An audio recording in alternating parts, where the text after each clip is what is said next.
I thought my phone dying after 2 years was normal until I discovered something that shattered everything I believed about modern products. There is a light bulb in California which has been burning since 1901. 124 years, you can watch it live on a webcam right now. This bulb has outlived the companies that made it. 17 US presidents, both of the world wars, and your last 6 smartphones combined. Meanwhile, my iPhone became obsolete after 24 months. My laptop crawled after 3 years, and your washing machine died exactly 1 week after the warranty expired. How does a bulb from 1901 outlast technology from 2023? The answer led me to an IEEE Spectrum archive where I found a story that reads like a thriller. Geneva, Switzerland, December of 23rd, 1924. The world's most powerful light bulb companies, General Electric, Philips, Osram, they all gathered for a secret meeting that would change how every product is made forever. They founded the Phoebus Cartel. Their mission? Engineer light bulbs to die in exactly 1,000 hours. Corporate records discovered in Berlin show they fined companies for making bulbs that lasted too long. By 1934, average bulb life dropped by 2,500 to 1,000 hours. Sales exploded from 331 million to 421 million bulbs annually. That's billions in today's money stolen by deliberately making products worse. This cartel died in 1939.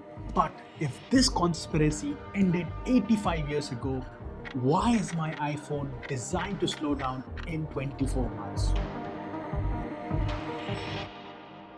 Everyone thinks planned obsolescence comes from technology companies.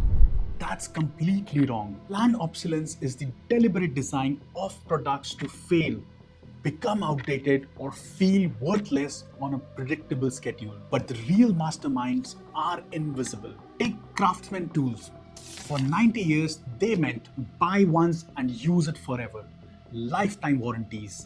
Then in 2017, Sears sold Craftsman's to Stanley Black & Decker.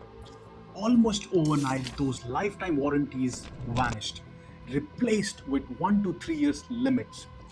This wasn't improving products, it was about forcing repeat purchases. But I discovered someone who perfected something even more sinister than making product break, making people want to throw away functional items. Bernard Arnault, net worth $230 billion. He controls brands like LVMH and Tiffany. So, how do you become the world's richest person by selling handbags? You don't sell handbags, you sell shame. LVMH spends $7.5 billion annually on marketing designed to make you hate what you already own. Fashion Week isn't about clothes. It is about psychological warfare, programming millions to feel embarrassed about perfectly functional items. This is psychological planned obsolescence. So, why break products when you can break people's confidence in owning them? Fast fashion generates $1.7 trillion annually, convincing people to replace functional clothing with identical garbage designed to fall apart after 5 washes. But the real revolution happened when someone combined psychological manipulation with digital control.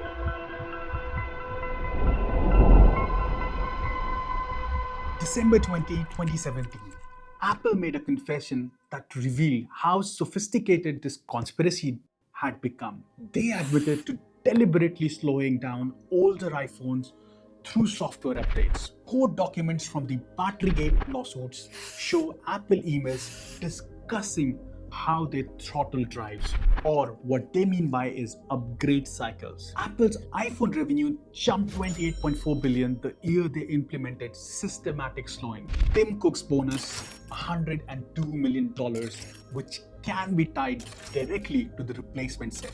But Apple learned this from an even more ruthless operator, and they are called John Deere.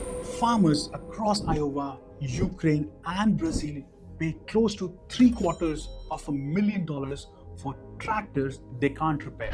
Deere's software disables these machines over diagnostic codes that literally cost $12 to fix, but they ask for $4,800 in fees. Kevin Kenny, a Nebraska farmer, faced this during a harvest season, his only earning period. His machine's sensor showed error, and Deere wanted 2 weeks and $4,800 to fix it. An independent mechanic said 20 minutes and $12, but we can't access the software. Kenny found Ukrainian firmware online that bypassed Deere's locks, fixed his machine, shared the solution with the farmers worldwide, which sparked a global liberation movement. But this digital extortion is spreading everywhere. Mercedes charges $1,200 annually to unlock horsepower already in your car. BMW tried $18 monthly subscription for heated seats, but they had to retreat after the customer backlash in 2023. And HP, one of the biggest names from printing industry, pioneered the most brazen scam yet. Their printers generated $3.2 billion annually from ink, which costs 23 cents to make, but they sell it at $75. In 2024, French prosecutors filed criminal charges against HP for programming printers to disable scanning when ink ran low, even though scanning doesn't need ink.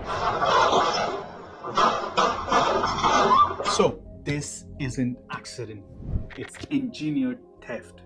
And if you are watching this, you are about to see exactly how much this conspiracy is costing you and your family every year. But first, if this investigation is revealing how systematically you are being robbed, hit that subscribe, because what I am going to show you will change how you see every product in your house.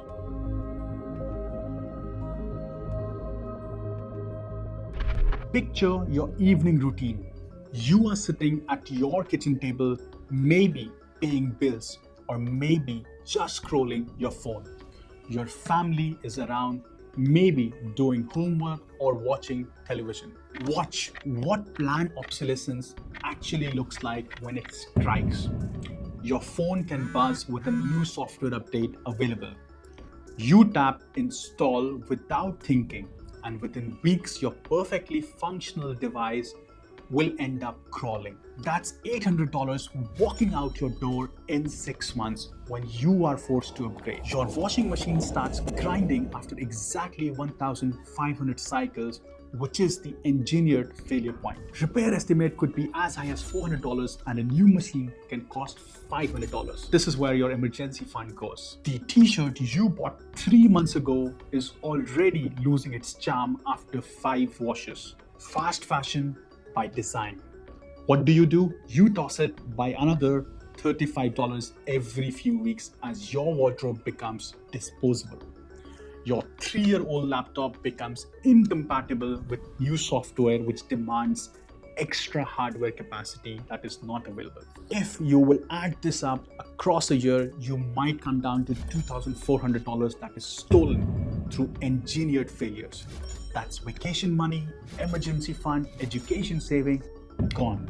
Multiply by millions of households and you get the largest theft in human history, disguised as consumer choice. But the crime isn't just financial. In Ghana, 12-year-old children are burning circuit boards from your artificially obsoleted devices. They are breathing poison that will cut decades from their lives.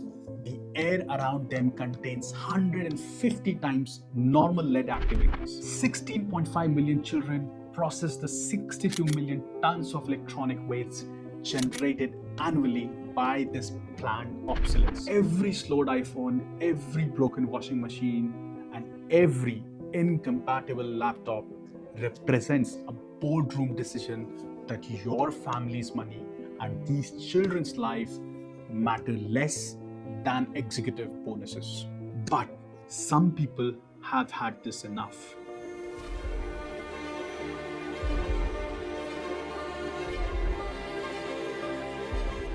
Amsterdam, 2009. Martin Postma, a 73-year-old journalist, got tired of throwing away broken electronics. She opened the world's first repair cafe in her garage.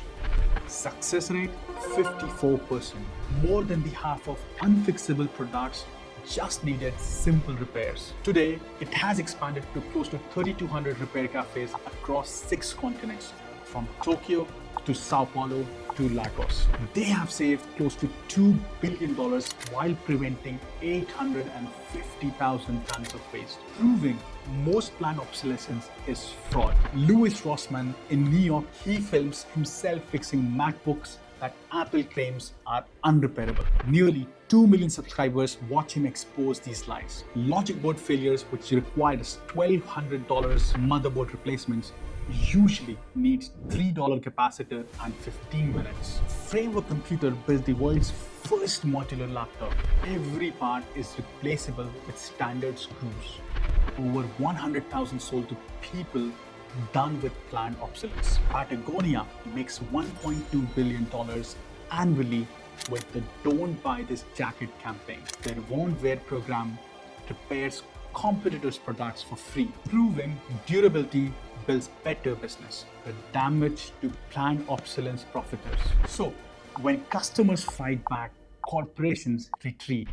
Ukrainian farmers liberated John Deere's equipment. French customers forced BMW to retreat, and repair cafes prove that broken products work fine. So, the rebellion is winning through pure consumer power.